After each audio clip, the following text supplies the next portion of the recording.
Thank you, everyone, whoever was able to join from the previous session. Thanks for sticking with us. And we're going to turn things over to our fantastic keynote speaker for today, Pooja Tilvawala. Pooja is a rising leader in climate justice and intergenerational equity. As the founder and executive director of Youth Climate Collaborative, she creates an ecosystem of support for youth climate leaders worldwide to sustain their leadership and initiatives. Her team directly supports 4,000 plus youth per year with programs focused on skills building, access, and community, including trainings on climate mental health, AI literacy, leadership, and media, access to free affordable housing, and passes to attend life-changing convenings, national hubs in the UK, the US, Kenya, India, and more. She's also the founder and CEO of Jali, a new AI-enhanced social media for social impact changemakers to connect with each other, opportunities, and funders to advance their action and strengthen collaboration for the Sustainable Development Goals. In addition, in 2023, she co-founded the Entertainment and Culture Pavilion and has since co-organized over 230 events across 7 cities to mobilize a global movement for culture-based climate action. Further, she helps design climate grant programs, advises organizations on youth engagement and strategy, and is conducting innovative research to create a guidebook of intergenerational decision-making models to encourage their wide adoption across sectors. She firmly believes that together we can improve the quality of life for all. Pooja, thank you so much for joining us today. I know that the attendees are very interested to hear your story, your climate path, and your advice for young people interested in forging their own climate career pathways. Thank you so much for the wonderful introduction. It's so lovely to meet everybody. I know I cannot see your faces. I wish I could, but I hope some of you are smiling. I hope some of you have a cup of tea next to you and are just enjoying taking in all the lessons and learning from all of us here who are speaking today. And I know you heard from Suzanne as well, who's a peer of mine. So it's really nice to see my peer also involved in this. As David said, my name is Pooja Tilvawala. Pronouns are she, her. I'm based in London these days, but right now I'm at home in Bensalem, PA. It's the suburb of Philly. And this is where I grew up, super, super diverse town. Grew up with people speaking all different languages and exploring different cultures, which I really loved. And that started growing my interest in international affairs and multicultural environments. That's something that I knew that I wanted to keep in any career that I pursued. So a lot of you may be wondering how to navigate the climate space, the environmental space, and careers in this space. This is a question that I also had towards the end of college, actually. I'm also going to share my screen real quick so you get some visuals while I speak.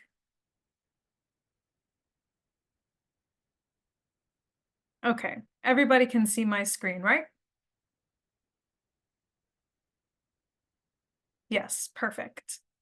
So this is a picture of me at my second conference of parties in Egypt. But how did I even get there, right? Let's start with the early days of the journey. Big questions, big bets, and big community. I titled it this because as we're exploring our journey, we're going to have questions about whether the path that we're taking is the right path, whether the decisions we're making are the right decisions. But honestly, there really is no right path. And what I've learned over these 5 years of running my own organization is that everybody is literally figuring things out as they go. Adults, people who are experienced with 50 years under their belt, people who have 1 year under the belt, we're all just learning. And we're all navigating different political landscapes and the changing current affairs and times as we go as well, which change dynamics and how we operate. So One of the early questions that I had is, what does a career path in climate look like? And I didn't have this question until the end of college. So then what was I thinking before college? Well, in high school, I had absolutely no idea what I wanted to do. So I tried everything. People kept calling me the jack of all trades, but really what that meant is that I didn't know what I liked and what I didn't like. And so it was like just throwing things at the wall and seeing what stuck. So I was involved in a bunch of sports. I was involved in clubs from like Science Olympiad and Mathletes to dance and, multicultural society. And then I ended up applying to half of my colleges as a neuroscience and cognitive science major, and then the other half as an international studies major because I still didn't know until like I had to decide for college what I wanted to do. And I ended up, part of this conflict was because I grew up in a household where they were like, become a doctor, become a lawyer, pursue a career that is financially safe and sound and affords stability, right? And I was really trying to convince my parents that they were just afraid because they don't know what a career in international studies look like. And when I really thought about it, even I didn't know what a career looked like. Like after college, what am I going to be doing every day? I had no idea. So I went to university at American University in Washington, D.C. And I think that was a great place to be because Washington, D.C. has a lot of international institutes and the school did have a good amount of international students, and the program for international studies was really nice. And I focused on justice, ethics, human rights, and a couple of other subcategories. And I also ended up studying economics, some Spanish classes, starting a club about Hindi, which is a language in India. And on the side getting involved just by accident in environmental stuff. So I was part of Urban Adventure Squad, which you see a little logo of, and we would take young school kids on their days off from school to explore DC and learn about the local environment. We would even put stickers on like stormwater drains and learn about runoff. All these school children were learning and I was learning at the same time, to be honest. And then my dad works for the New Jersey Department of Environmental Protection, also by accident. He pursued computer science and wanted to do that, but through a series of events, ended up there. And they had Take Your Child to Work Day. So I got to explore cool activities like they built caves for us at their job. And we got to identify bats and eat like mud with worms, which was just like chocolate cake, discover fossils, and it was really cool. And maybe that played a role in me pursuing climate change without me knowing. I have no idea. And then I was also involved in UNA USA, which is the United Nations Association of the US. In high school, I also had an interest in the United Nations. So I had invited a speaker from there to come to our school to educate my peers and I about what the UN is, because I really didn't know. It just seemed like this foreign big body that everybody talked about, and I had no idea what they did and what relevance it had in my life. But basically, my high school and college was dedicated to exploring all my different interests and figuring out what I really liked. And to you, I say it's also okay if you don't know right now and are exploring. Take the time to follow your interests, follow that gut that says, oh, maybe I should be here today or check out this event. And just keep following those little whispers and um, sparks of interest until you figure out what it is that you want to do. So then I was taking classes in environmental economics. Like I studied abroad at the London School of Economics my third year. I really liked being in a different country around even more international students. So I knew I wanted to keep following that thread of being in multicultural environments and taking these classes about like at the intersection of policy and environment and economics and such, and really trying to understand how the world operates, you know? Um, and so I kept following that. And in 2018, I ended up at my very first climate conference. This was the Global Climate Action Summit in San Francisco. And this basically was after President Trump was elected the first time, and he had withdrawn us from the Paris Agreement. But what was really nice to see was that officials from the local levels, the state level, and civil society and private sector were all stepping up to say, you know what? It doesn't matter that our president is not pursuing more ambitious climate policy. We're still in this. We can still use our own voices and our own power to pursue this change to help improve people's lives worldwide. And I really liked that energy. I loved going there and seeing everybody marching on the streets as part of civil society, all their passion. They really believed in this cause and trying to get policies passed and trying to improve the lives of people in their local communities, all the way to people that they didn't even know around the world, because they know that this is best for people and the planet, to protect all of it, right? I loved that energy. I loved being in an intergenerational space where I could learn from leaders who've had, 30 plus years of experience in this space, even if, climate change and everything wasn't really a hot topic back then. And also learning from people who are newer, like me. And that way you could find peers and grow together, stay in touch and grow together. And so then after that conference, I knew I wanted to have an internship in climate. So I had one internship that semester um, in an environmental organization.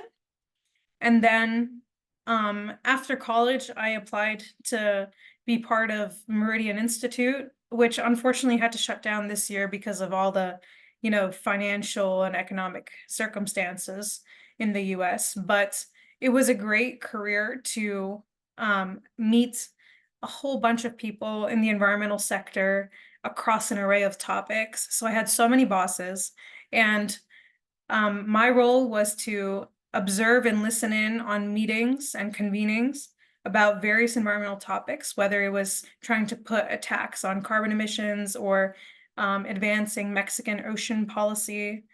And I would take notes, learn who's who. And my role was really to listen, to observe, to summarize. And it was a great first job to get a lay of the land. And it taught me the value of those skills, to just be quiet and listen first, especially as you're new.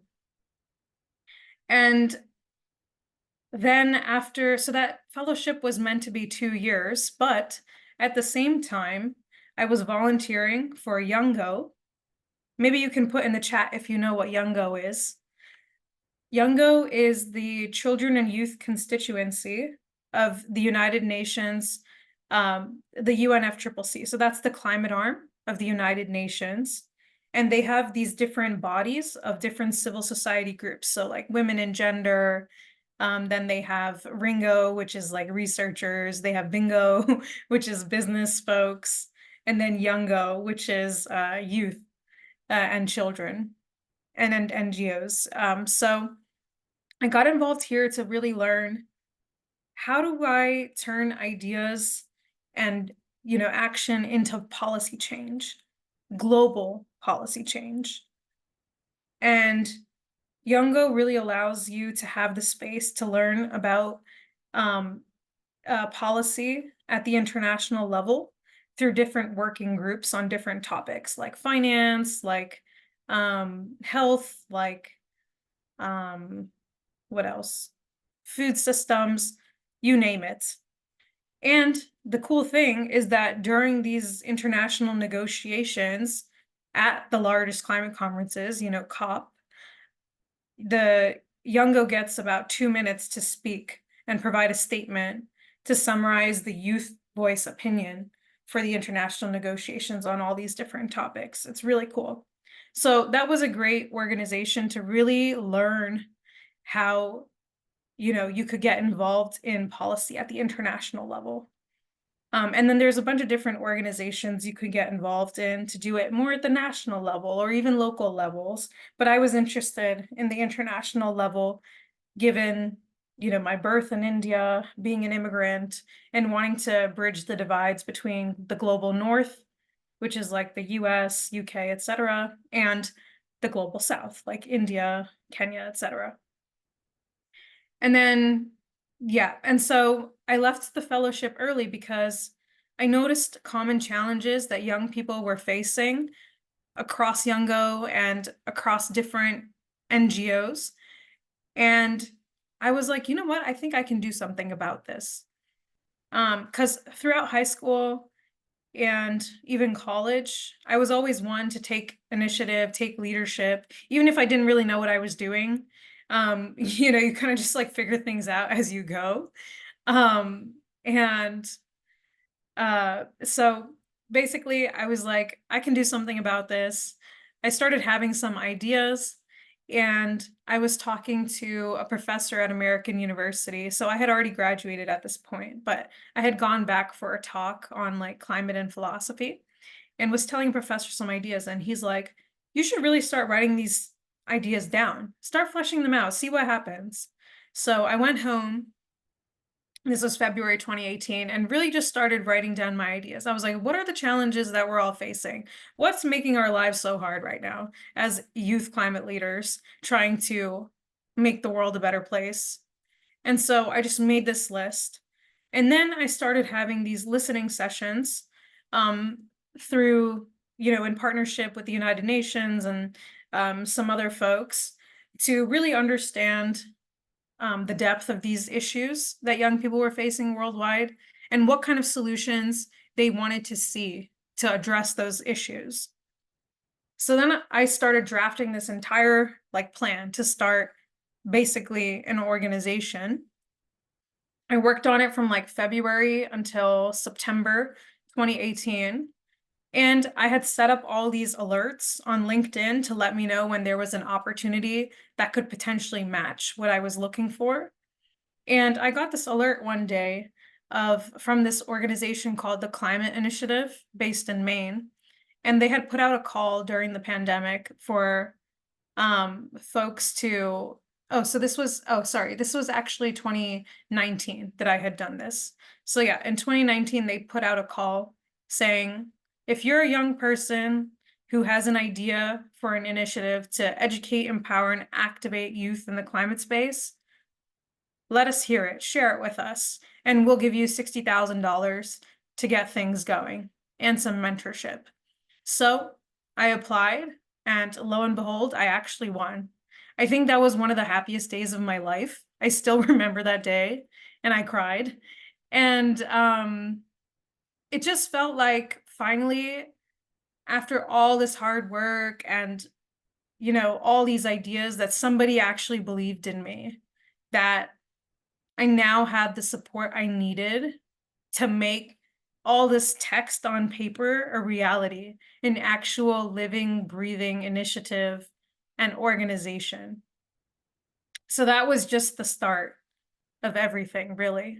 And I'm lucky that I've had friends supporting since day one, from helping to name the organization, to the branding, to what kind of programs we should serve, etc. But the first rule for me always, and I learned this by watching, I was watching several videos and stuff about Nelson Mandela's leadership. And there was one part that really stuck out to me. He said that when he would watch his dad go to meetings, since his dad was like a chief in their clan or group, and he would always listen first and speak last. And from that, I really learned the importance of listening to the people you want to serve, listening to their ideas, listening to their needs, their desires, and then speaking, and then designing and co-creating together. It's super important to always co-create instead of just doing everything yourself and hoping that that's what your intended audience needs. So anyways, then I started Youth Climate Collaborative.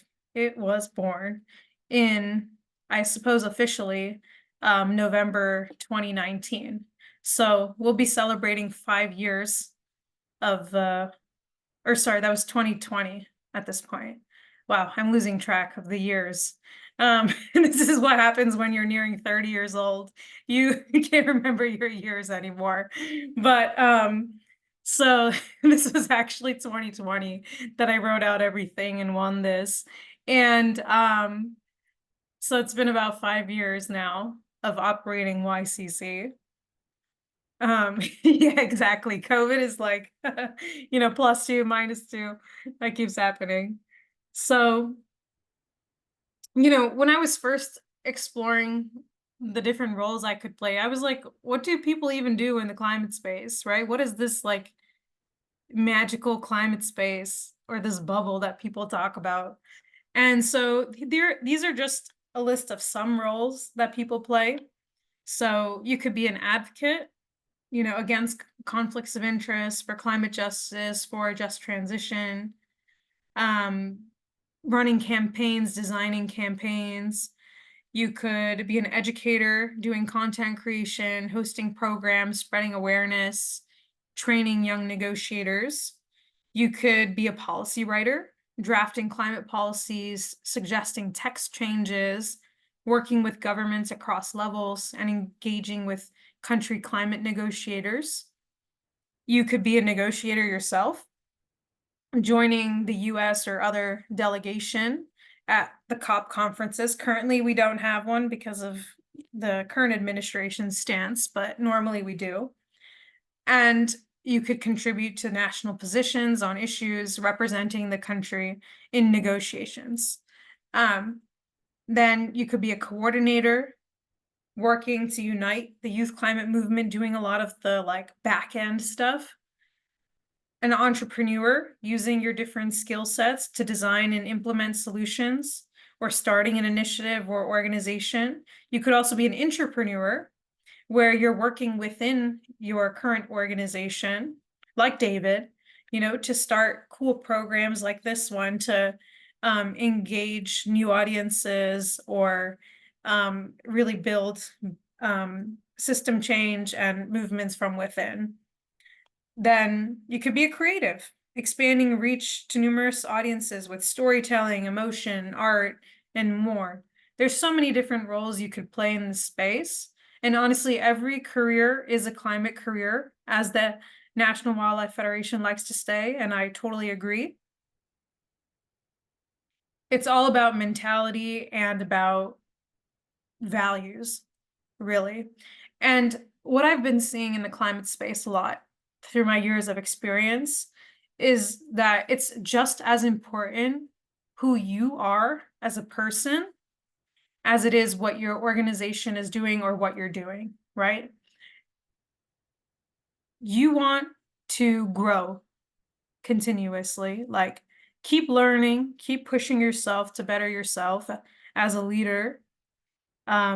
Consistently look for programs, and there's so many free ones out there, to build your skills, to build your knowledge, to become somebody that people respect and trust, so that when they hear your name, it kind of speaks for itself. That credibility is super important, and that's a currency you don't want to lose. So just know that, and know that you're not navigating it on your own. I've had so many mentors that I've leaned on, and I have made many mistakes, and I'm sure I'll continue to make mistakes. But that's all part of the learning process, and you got to learn also how to forgive yourself and not be so hard on yourself if you've made a mistake or missed deadlines, or You can't do everything. That's something that I've had to learn to accept. And there are days where you're going to sleep 4 hours. There are days that you're going to sleep 10 hours. But um, I do think this lifestyle and the cause is worth it. And the beautiful people you meet on your journey and the places you'll get to go definitely make it worth it. So this is the Ikigai chart or Venn diagram, and it's just a good tool to try to figure out what the heck you want to do. So how it works is that you do some reflection. You identify some things that you're good at, some things that you love, some things that the world needs, and uh things that you can honestly be paid for, because it can be hard to sustain your involvement in this space, especially as a young leader, especially as somebody new starting out. So many organizations die at the 5-year mark, but I keep telling people we are here to stay. We are not going to die this year. So even when money is tight, even when you have doubts, even when it's a struggle, even when you're above 26 and don't have health insurance, you can still understand that relationship building, trust, these things take time to build in this space. Trust with funders, trust with, the community. And even if 5 years seems like a long time, it's really not. And that's something I've also learned. I've spoken with leaders who've been leading their organizations for like 15 plus years. And, I used to compare myself like, oh, how come they're able to secure all these like 100 to 500K grants from companies or funders and stuff? How come we can't do that? But then I have to remind myself, these are relationships that they've built. And that's just something that's going to take time. And what you can continue to do is kind of start small, make sure your internal infrastructure and everything is sound so that when an opportunity comes your way, you're ready to go. So for example, I really like Oprah's definition of luck. It's when opportunity meets preparedness. So if we go back to how my journey started, I had been preparing for, let's see, from February till September, so like about 7 months, a whole plan for how to help the space, doing listening circles, really writing things out, getting ideas from the community. And then when that alert came on LinkedIn of the 60K opportunity, I already had a whole plan. So I just had to submit it. And they said my plan was the most extensive plan that they received because I was ready. I was prepared. So that luck was really that opportunity, that perfect opportunity, meeting my preparedness. So I would say to you that even if that opportunity is not there yet, just be prepared. Be prepared with your materials, be prepared with your mentality, be prepared to go in and try your best and learn as you go.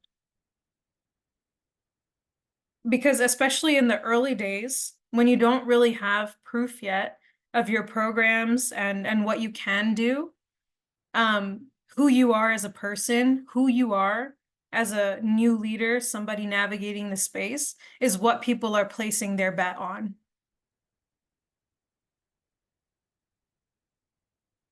All right.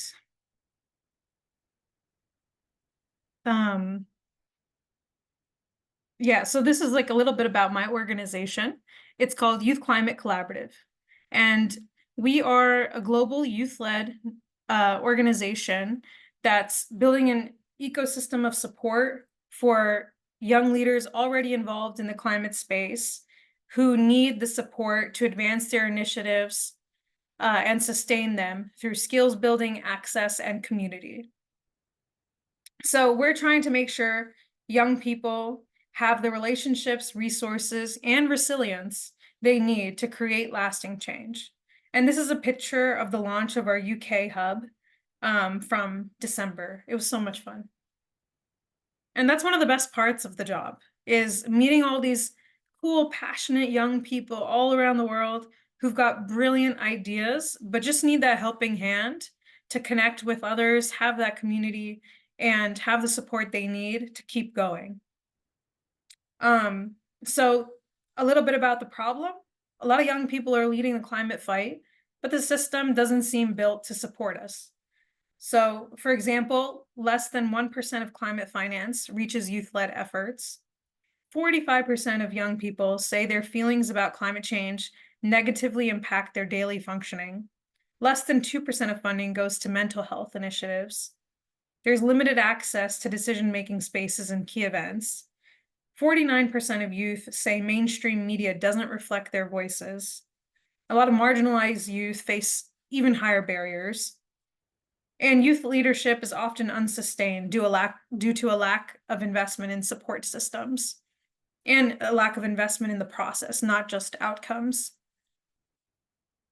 But in summary, these are the 3 pillars that we focus on. So skills building, access, and community. For skills building, you'll see on the website that David shared the link to. We have programs on mental health and resilience.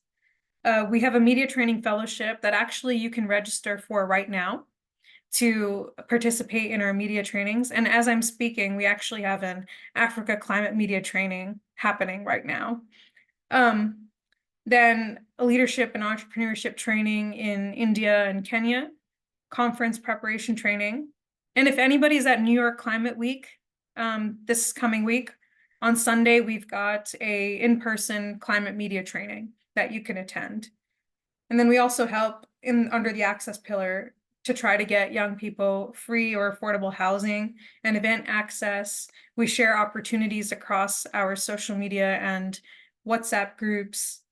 We're helping, we're doing research right now on governance models of like boards and advisory councils to try to get more youth in decision making.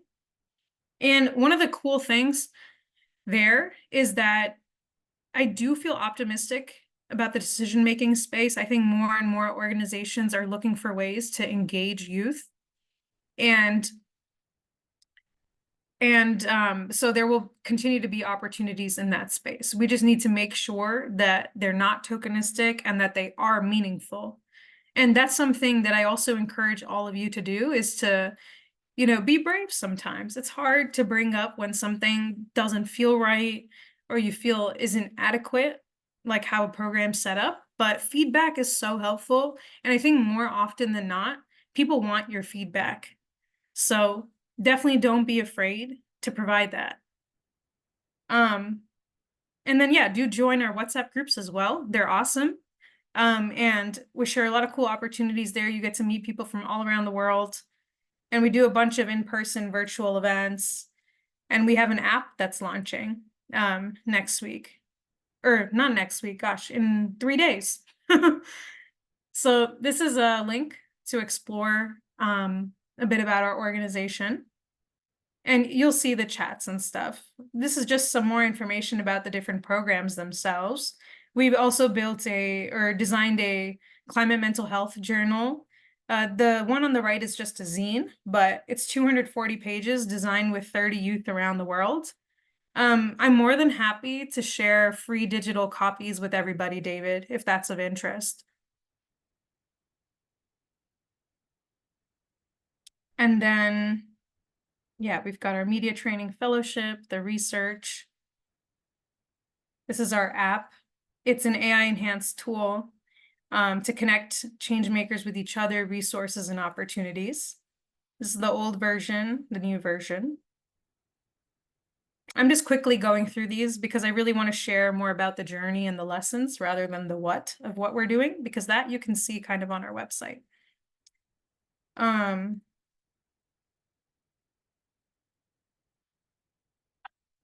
This is a little bit from our youth. I'll show you. Can you hear it?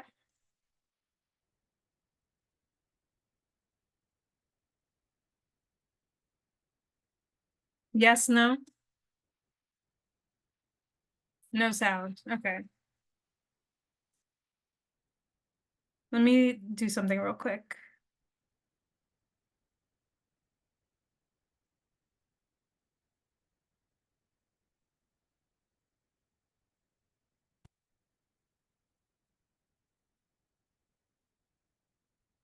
Can you still see the screen too?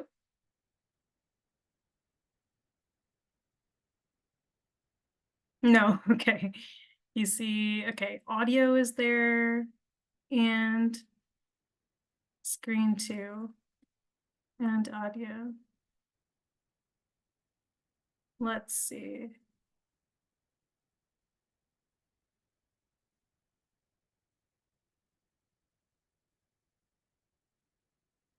Is it still just me? Ah, darn. Okay. Well, oh, okay, I see how to do it now. Sorry about that. All right. Now you see both, I think.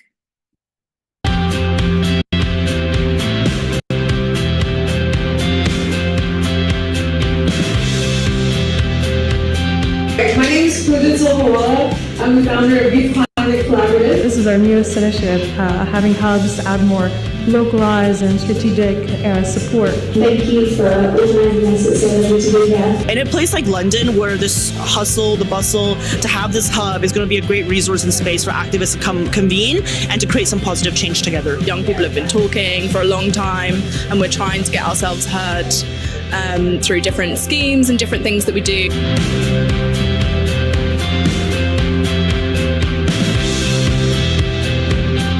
We want to help make gardening more accessible and more fun, especially to communities who might not see themselves as gardeners or might not see themselves reflected within the growing green community. It's a privilege to stand here today before you all to share not just a story, but a vision for youth empowerment, access to education, and a planet that remains livable for generations to come. Going to something like this, the Youth Climate Hub London, is essentially my version of the electric charging point. I feel like I am plugging in, I'm inspired, I'm meeting people.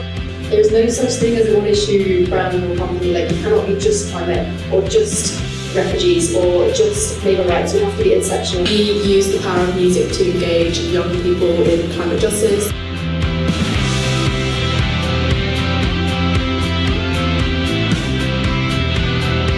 We are actually unveiling our climate.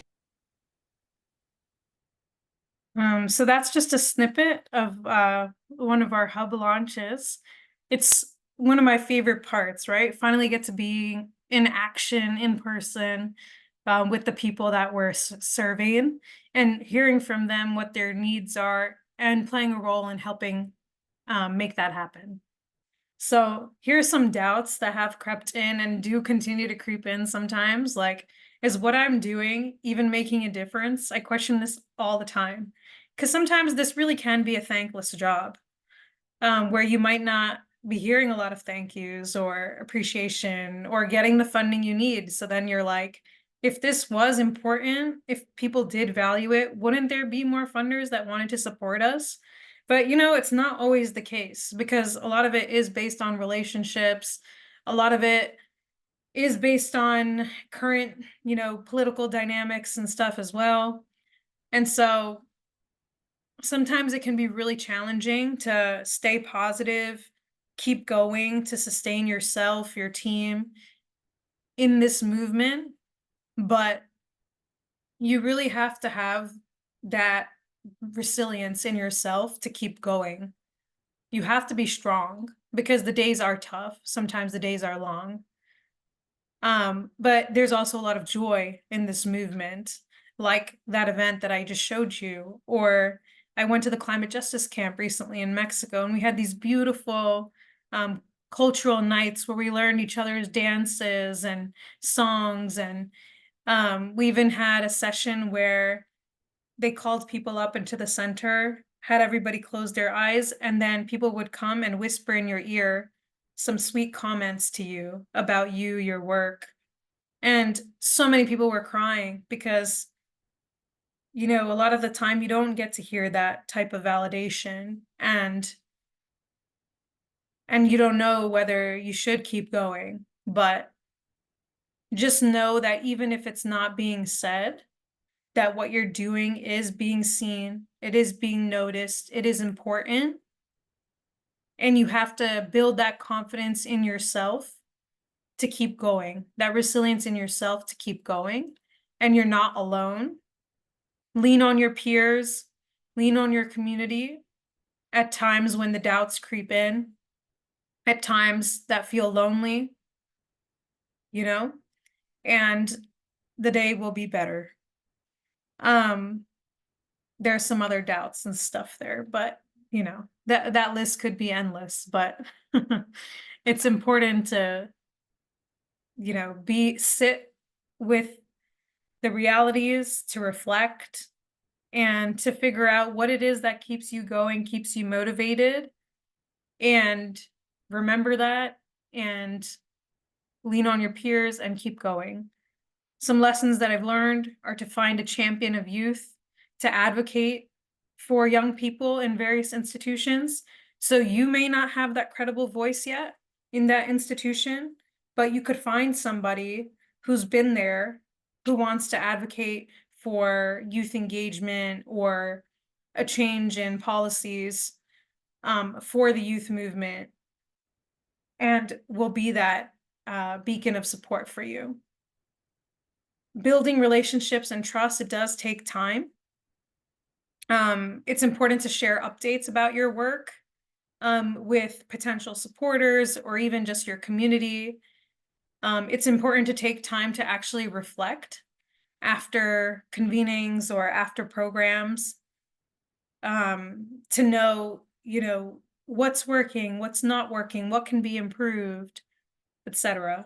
It's really important to have that time to reflect. Often we don't get that time because it's like you're moving from one activity to the other, but it's really important.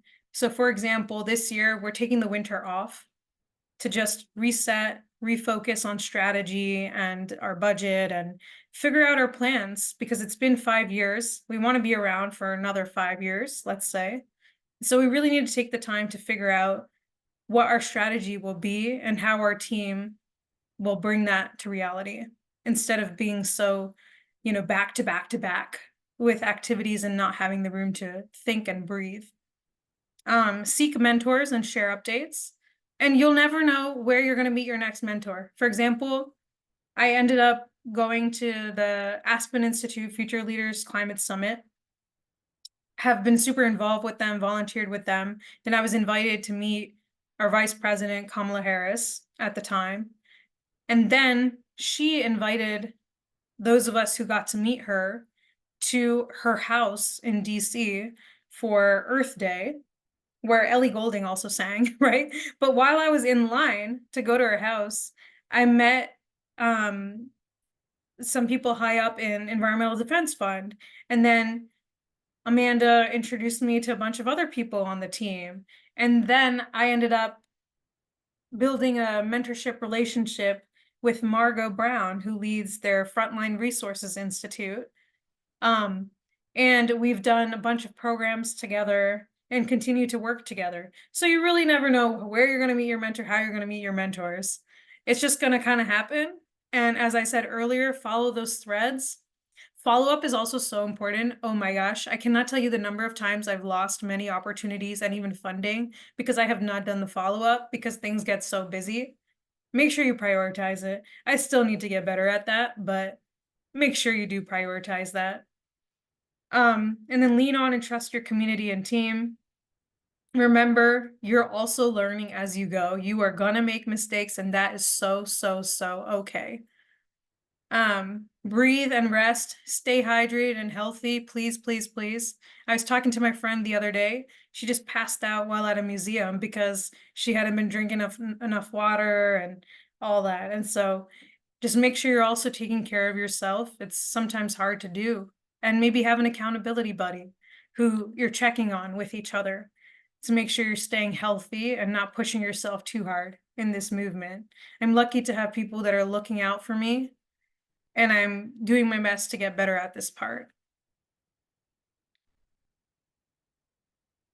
And then turning your ideas into action.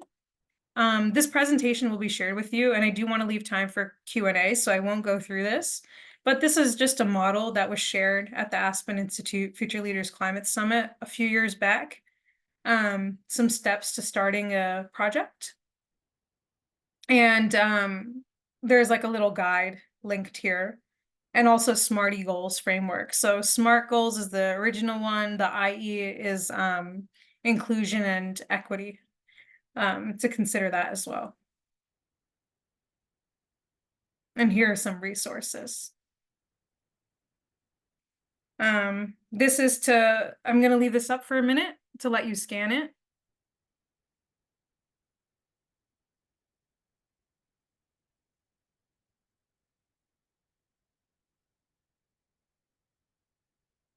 All right.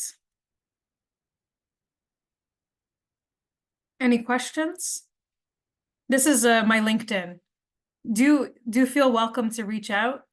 I have more time in October to answer folks. September is crazy because of New York Climate Week. So please don't feel bad if I don't reply this month.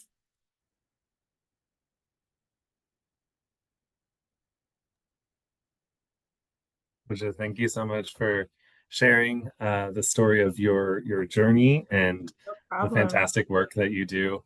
I do have everyone, please feel free to send in questions via the Q&A box. And actually, one just came in. What tools of resilience have been beneficial to you? What resources have you come across for resilience, avoiding burnout? And what gaps are there that could be filled? Yeah, so actually our organization has a whole page on this, and we have some resources linked. So it's ucc.org/climate courage, I believe is the slug. And we have a whole program on this. Then also I recommend Force of Nature. They're actually accepting applications right now for their next cohort. This is aimed towards people who are a bit newer to the climate space, climate curious, I would say, and looking for ways to build their resilience early on in their journey or have the skills to do it as they go. So look up Force of Nature. Then there's also Climate Mental Health Network. They also have programs for even younger audiences and for educators. So you can share these with your teachers as well. And there's a number of more organizations around the world too that are focused on this, but I think this is a good start. And then there's a podcast that I like that we include in our program. It's called Facing It. It's with Dr. Jennifer Atkinson. And it's really nice for kind of calming down and navigating mental health and resilience. Having taken a fairly entrepreneurial career path and kind of working across different sectors and making a lot of connections, when you reflect back to when you first embarked on your career path, were there particular professional skills that you thought were going to be really important that you invested time in that haven't paid off? And on the flip side, are there skills that you weren't expecting to really need to develop that you've found yourself needing to develop? Yeah, so I don't really use my economics degree, I'm not gonna lie. So I did like 2 degrees, and one is a BA in international studies, one's a BS in economics. I would say I don't use a lot of my college education. So there's a lot of like substantive matter that I just don't use, but I have been doing different fellowships and programs to fill the gaps of what I do need to learn. Like, for example, our organization just completed an AI accelerator to learn how to use AI tools in our nonprofit management and in our programs. I have taken some fundraising courses to improve fundraising efforts. I have taken leadership courses to improve as a leader, some mental health workshops. Then what else? I'm trying to think. Oh yeah, public speaking and media training. Because actually, when you are a leader, you're kind of expected to, you don't have to, you can also pass on the role to somebody else in your organization, but there has to be somebody from your initiative or organization that kind of has to be the spokesperson to share with the world what you're up to, whether on panels and things like this, or through Substacks or newsletters and stuff. It is important to write this. We honestly do need to invest a bit more time and resource on some of the outward facing documents. And it is important for building trust and credibility, and just so people know what you're doing. If you're not sharing, right, and other organizations are sharing, people know what they're doing. And so when something comes up like an opportunity, they can think of that organization because they're like, oh, that organization's working on this. Let me connect them with this opportunity that I have. But if you're not sharing and you're just like, oh, the people know. Yes, the people know, but the outer circle doesn't know. And so that's something that we're trying to get better about, so that when people have opportunities, like David had this opportunity, he can think of us for it. So it's unfortunate that you do have to lean into a bit of the content creation and stuff. And it does take time and resource, but you just got to do it. Yeah. And then another question that came in, you mentioned mentorships a few times. How do you find a mentor? Like, how do you reach out? How do you make it known that you're looking for a mentor, or that you want someone in particular to be a mentor? How has that worked for you?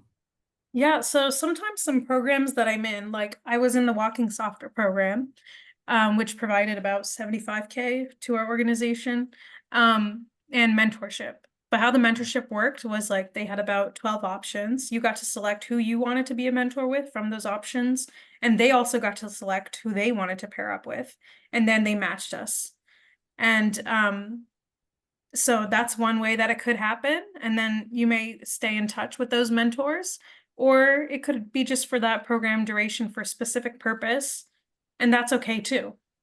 Sometimes these mentors can become your board members or advisory council members of your organization if you have a really nice rapport and relationship and trust. And then you also want to have mentors that know things that you don't, and can, what's that called? Not match, what's the word? Complement your skill set or your knowledge set. And this could be a peer, this could be somebody older, this somebody younger. I don't think age is a tell for what people know and stuff. Other ways to find mentors, it's people whose lives maybe you find inspiring, or you're like, oh, I want to be like that. And this mentor may not know that they're a mentor of yours. For example, I watch so many videos of Dr. Maya Angelou, or like, read about certain people whose lifestyles and lives people who I want to be like, people who I admire. And I'm just reading about them, just watching videos about them and learning like that too. And so they're my mentor and they don't even know it. And then others, you make the effort to meet for coffee when you're in town, or to share updates, send a few text messages. They check in too. So there's those types of relationships. And then there's mentors that you also partner with, like Margaret Brown, who I was talking about. And it really comes about when you are aligned in the work that you're doing and your values, and that you have, like, the vibes are there. Right? It's not just about you're doing similar work. The vibes do kind of have to be there, and you have to have a good working relationship. And sometimes you just ask. Like, I really love Changemakers Exchange. That's another organization to check out. They're like a role model organization for me. And, I've built a relationship with some of the founder, like one of the founders, Nick, over time. And he's like, yeah, if you need me to read over a grant application or bounce ideas or review your pitch deck, I'm here for you. And so don't be shy, to reach out and just ask for 20 minutes of somebody's time. If they say no, they say no. But more often than not, I feel like people will give you their time. And if not, there's so many more people out there. You'll find the mentor that's right for you. Well, thank you so much, Pooja, for taking the time today to participate in EcoCareers 2025. Have a fantastic Climate Week next week. And to everyone in the audience, we'll be starting our next panel momentarily. So just go ahead and I'll close this session out, and then from the lobby, you'll click join. And I've just dropped the link to the presentation. It's the last link, not the one before. I accidentally entered another number there. Got it. Awesome. Well, thank you so much, Pooja. Perfect. Thank you, everybody, so much. Feel welcome to Thanks reach all. out. Bye. Take care.